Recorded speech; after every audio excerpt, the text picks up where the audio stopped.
he has the great he has the greatest voice, and Uh-huh. so I always say to him, when you finally give up being a road manager, you should consider being a DJ because your voice is it's very satisfying. You also have the smooth tones of a radio personality. Even if Thank even if the people at the station disagree, that is my humble opinion. I always be grateful because this compliment, Dave. And it's also great to have this conversation with you in this afternoon. You are talking about your road manager. You are on tour right now, and you're coming to Mexico, to Guadalajara and Monterrey. My first question is, how do you see the people after the pandemic and their reactions on when they are going to a festival or to a concert to see their artist and to sing along with their songs? Is there a different kind of reaction Well, after the pandemic than well before it? that's it's a good question because it was. I mean, I'm sure you've spoken to other musicians who say it. When we first started playing again after the coming out of the pandemic, or uh, I mean, sometimes the first few shows, sometimes people would just be crying. It was because the audience was so happy to be there, and tears are infectious. So there is that. I think um, maybe a little bit more gratitude for us all to be together, and I think we felt the same thing. I will say that when we were down in Mexico the last time, which is 5 years ago, just before the pandemic, 2019. Um, but there was we already had I love Mexico. We already had a sense of open arms. We felt very embraced um, when we were there last time. We haven't been down to Mexico. The band and I haven't been down there um, as much as I'd like. But I have to tell you, just so you know, that I've been down there as a tourist many, many times, and not. I hope I'm not too touristy. I don't carry around a camera and take a lot of pictures of people, um, but I love the food and I love the drink. And my wife and I came down to Mexico for our honeymoon, uh, and uh, and we like to go to the places that aren't touristy. We like to sneak around and visit places. Sometimes you also go to the touristy places, but I'm very excited to be able to come back to Guadalajara and play for people. The audience there is very it's a makes you feel very welcome and makes me want to work hard. And I'm best when I work hard. You say very well, Guadalajara. I could see that you have a strong connection with Mexico, but I think that you have a stronger connection with your worldwide audience. How is, you were saying the cries are infections when you see the public crying after the lockdown. How was the creative process of this new record after the pandemic? It was like emotional, like this kind of encounter with the people, with the audience. Well, a lot of the album is was recorded right in the middle of the pandemic. The beginning, and even the song "Walk Around the Moon," which is a bit of a psychedelic song, is the namesake of the album. But really, for me, if I stand back, it was a little bit of how we felt, somewhat alien in our same place. We are in our own world and in our own houses, and suddenly all the rules changed, and suddenly we weren't going to the grocery store. Suddenly we couldn't stand together in a room. Suddenly we couldn't sit around the table like we normally had, and so it was sort of like being in a different place. And so I called it "Walk Around the Moon." But the album during the pandemic was an interesting process because we all had to be separate. We had to be.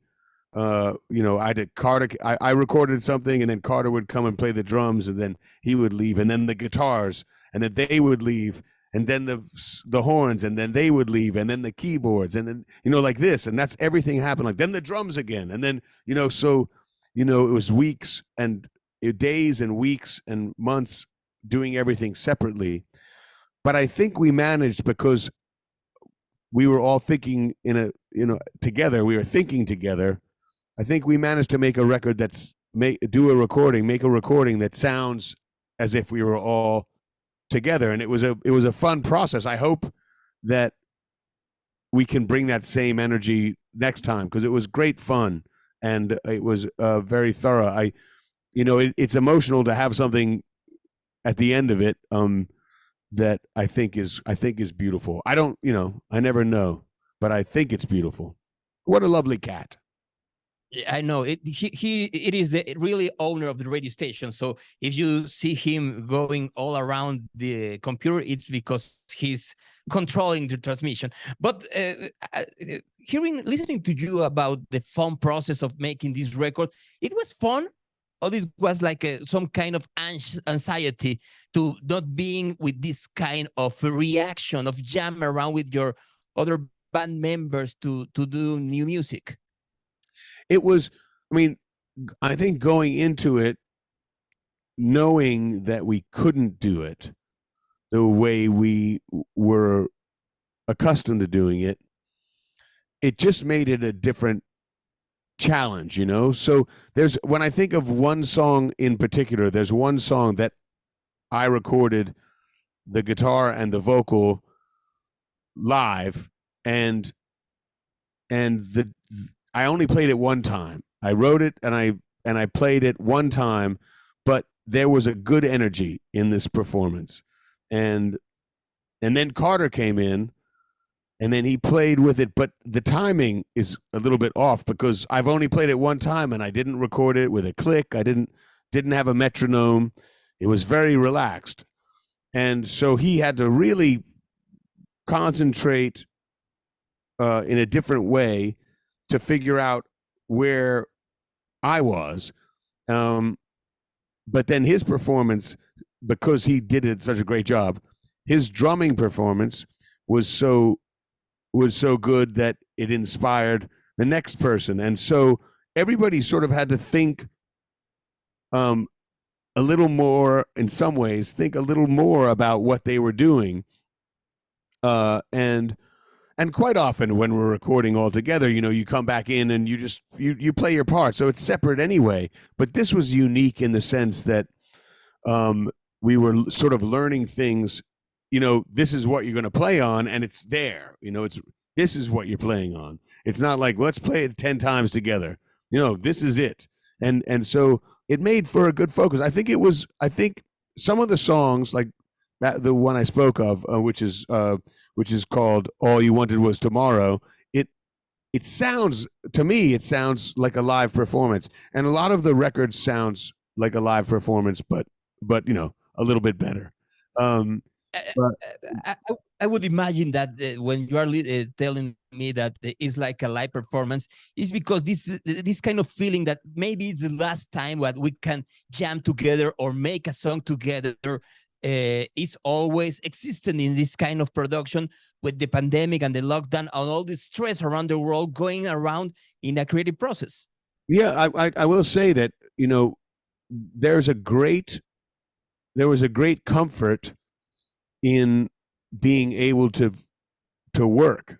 And so, being able to disappear into our little, box and have something to do, even though we had to do it all separately in this strange way, being able to do something. I mean, we were very lucky for that reason.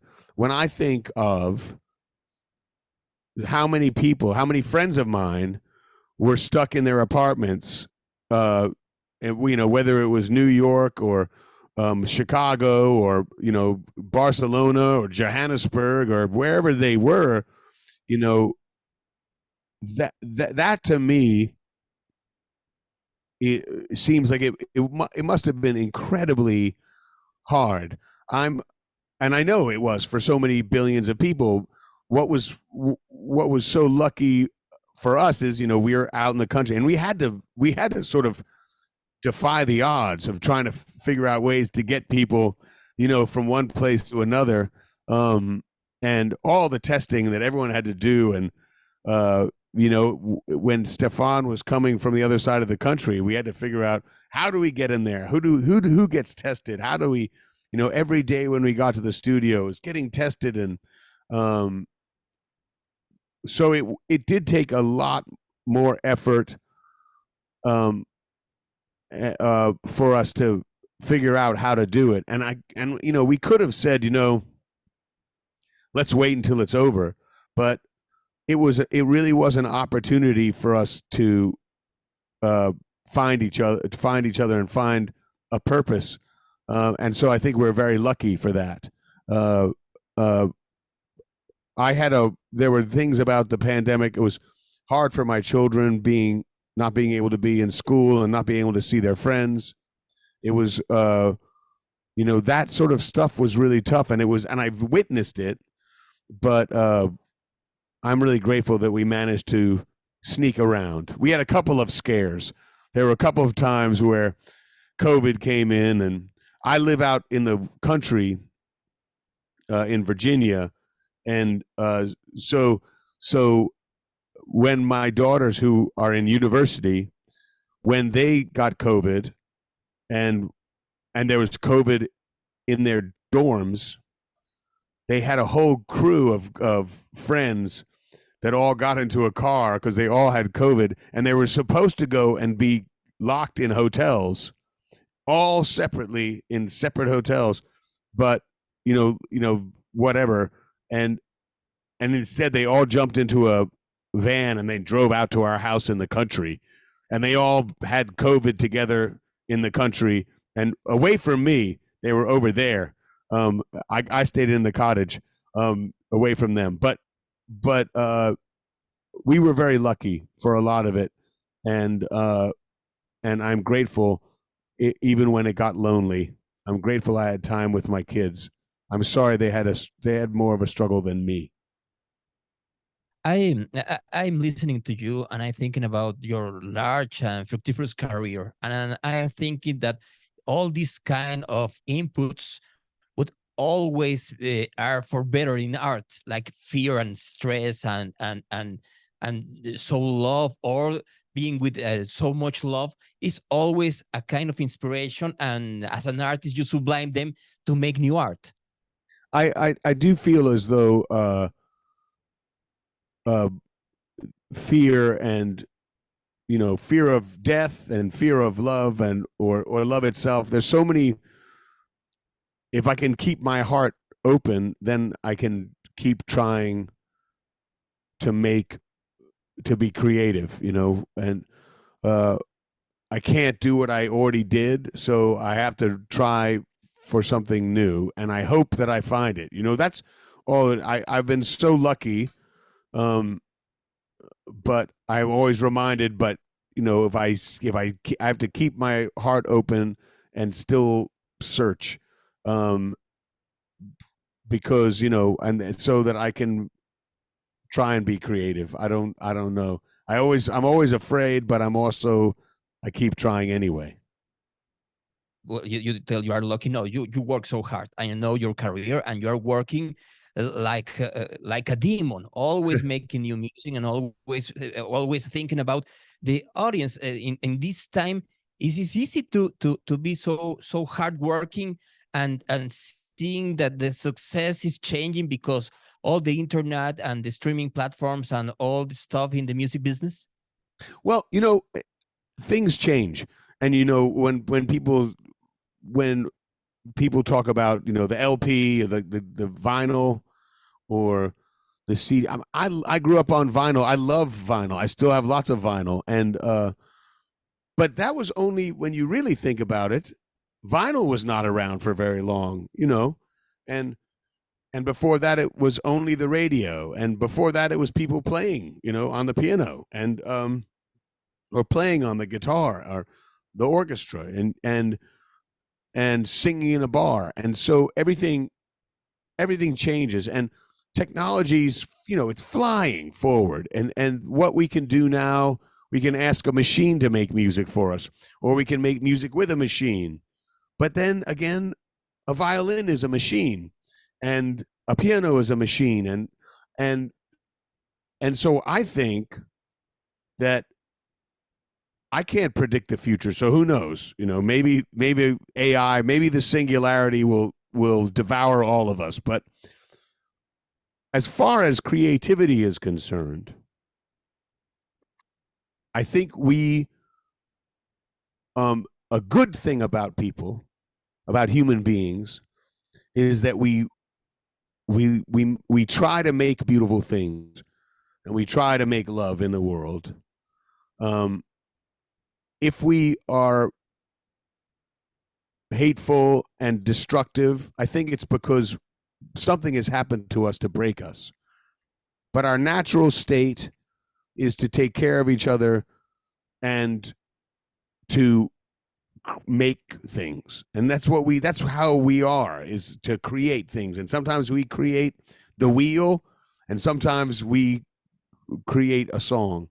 And so it will just keep moving, and hopefully it doesn't get away from us, and hopefully it doesn't destroy us. But I think someone will learn how to make beautiful things out of whatever tools the person that came before them gives them. You know what I mean? It's like if I'm playing the guitar on the porch and singing to my children, that's beautiful. If I'm sitting in a machine and I'm plugged in and I make something beautiful, that's beautiful. That's all it is. And that's and so I don't want to say what's right and wrong. To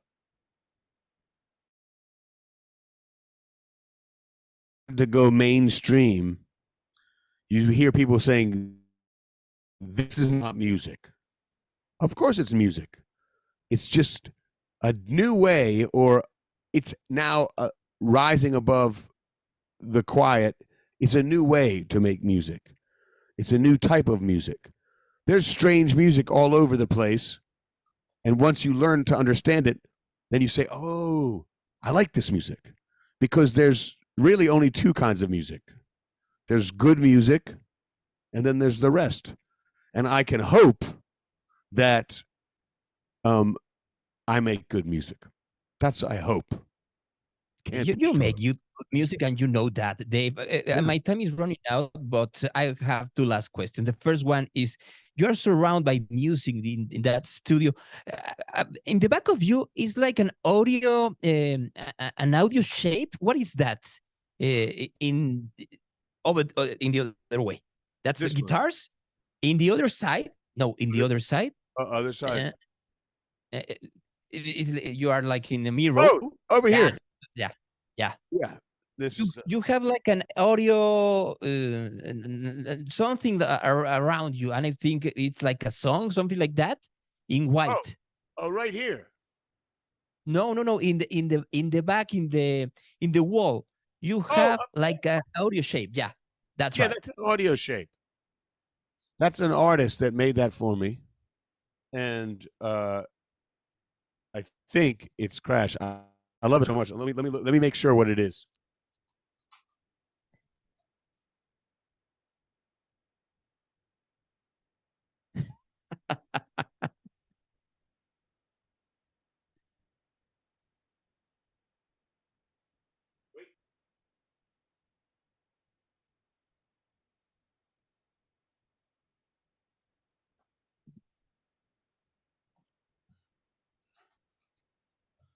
Sorry, I wasn't sure because I have a few of them, so I wasn't sure which one was there. It's Crash, which is fine, but I like it. It's a neat. It's like on burnt wood. It's an interesting shape. I like it. I've got things I like in my little room. It's great to see you, how you are surrounded by music. So my last question is, how do you see the music role in this society right now, with all this stress and all these conflicts? Do you think that music could be like love, the only angel of survival, Leonard Cohen says? You know, I think it's hard not to give in to the evil noise. And the evil noise is the noise that separates us. It's the noise that separates us from the earth. We belong to each other and we belong to the earth because we are the same thing. There's no difference between you and me, and there's no difference between us and the earth. And I think that what music does is sings about that. Even if we sing about a love affair, or we sing about tragedy, or we sing about our children, or we sing about our parents, music is a language of its own, but that speaks to our hearts. It goes past things. It goes past the noise. And hopefully, if we make beautiful things, if we make beautiful art, if we make beautiful love, that connects us enough to the earth and to each other so that we won't make war and we won't poison each other with the lies. In my dreams, there are no borders between us. There's just the truth, which is that we are the same, Everything like Truth will set us free. Yeah, truth will set us free. We are small and we are many, and we can work it out if we don't listen to the evil noise. Dave, it was wonderful to share this afternoon with you. I hope to see you here in Mexico, either Guadalajara, Monterrey, or here in Mexico City next May. And I am very grateful of your compliments, but of all sharing these minutes with you. Thank you so much for having